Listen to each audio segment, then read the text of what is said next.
La 5e session du comité de pilotage national du projet d'urgence et des résiliences urbaines de Kananga a été présidée ce jeudi 30 juillet 2026 à Kinshasa par le ministre d'État, ministre de l'Urbanisme et Habitat, président de ce comité. Assise tenue en présence du gouverneur du Kasaï central et du coordonnateur du PURUC. Ce projet poursuit son expansion, reconnaît le coordonnateur qui évoque la transformation de la ville de Kananga qui va au-delà des infrastructures. Aujourd'hui, le PURUC a franchi une nouvelle étape. Nous sommes désormais dans la phase des travaux définitifs qui permettent non seulement de stabiliser les érosions, mais surtout de les éradiquer durablement. Les résultats sont aujourd'hui de plus en plus visibles. Des quartiers autrefois séparés par des ravins retrouvent progressivement leur continuité.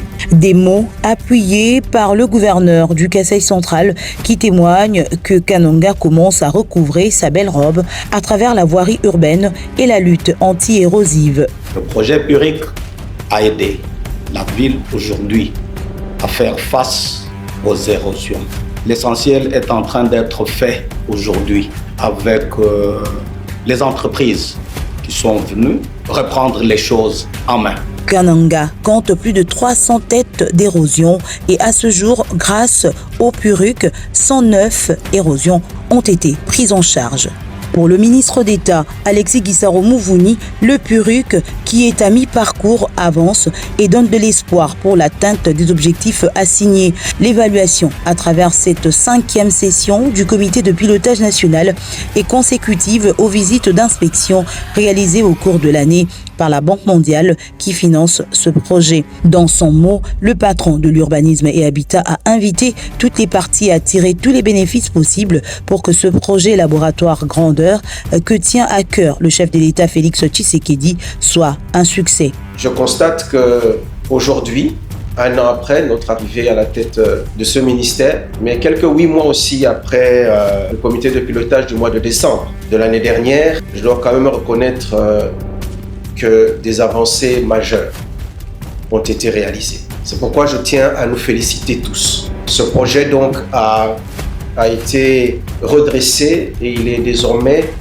sur une lancée qui nous permet d'espérer qu'effectivement nous pourrons atteindre les objectifs que nous nous étions assignés. Pour le ministre de l'Urbanisme et Habitat, le PURUC n'est pas une fin en soi, mais un modèle à étendre dans d'autres villes de la RDC. Sa réussite sera donc un test grandeur qui permettra de tirer des leçons pour d'autres coins du pays.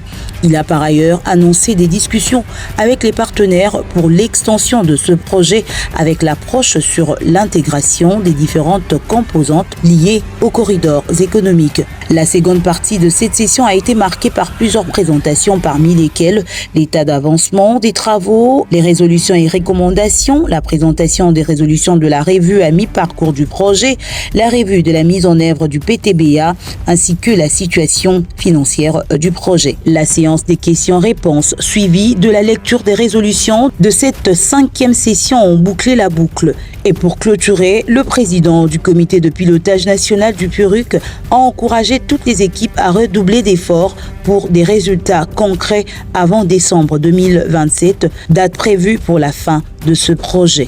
Je rappelle que nous sommes aujourd'hui à plus ou moins 18 mois de la clôture de ce projet. Il est donc nécessaire pour nous de ne pas nous donner un satisfecit de ce qui a été accompli, mais bien au contraire, de redoubler d'efforts pour que d'ici la fin du mois de décembre 2027, qu'effectivement ce projet puisse se clôturer dans les délais et avec des ouvrages de qualité qui pourront constituer pour nous une raison, une source de fierté pour nous tous qui avons participé à l'aboutissement heureux de celui-ci.